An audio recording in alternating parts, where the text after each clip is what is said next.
जी, इस वक्त हम लोग मौजूद हैं अलबुराक पिज़्ज़ा जो कि खानेवाल पीरोवाल में है। तो ये भाई अब्दुल्ला भाई है, इनके ये ओवन का एक मसला आ गया था।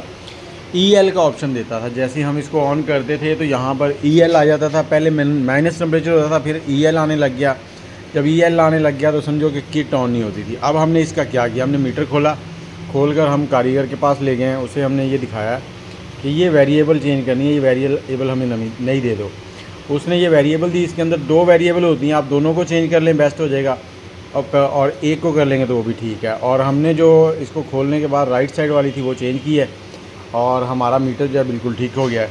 आप लोगों का भी कभी इशू हो तो यहाँ से ये तारें खोलें, तारों के ऊपर निशानियाँ लगा लें और उसके बाद ले जाएँ। और अगर कभी मीटर ख़राब हो गया तो ये जो पहली तार है ना, ये 1 और 2 जो पॉइंट हैं ये वाले, जिनके ऊपर ये इस तरह से ये ऐसे बना होता है, इन दोनों को मिला दें तो आपकी ये किट जो है ये ऑन हो जाएगी, ये डायरेक्ट हो जाएगी, मीटर के कंट्रोल से बाहर हो जाएगी। तो आप इस तरह से भी इसको चला सकते हैं, लेकिन उसके लिए कारीगर जो है वो समझदार होना चाहिए, उसको पता हो कि मैंने कब इसको ऑन करना है, कब ऑफ़ करना है। इन दोनों ऊपर वाले पॉइंटों को खोलें, इस पर एक बटन लगा लें, बेड स्विच, उसको ऑन ऑफ़ करेंगे तो ये ऑन होती रहेगी। तो ये छोटा सा काम कर लें, आपका जो ईएल का मसला है वो ठीक हो जाएगा।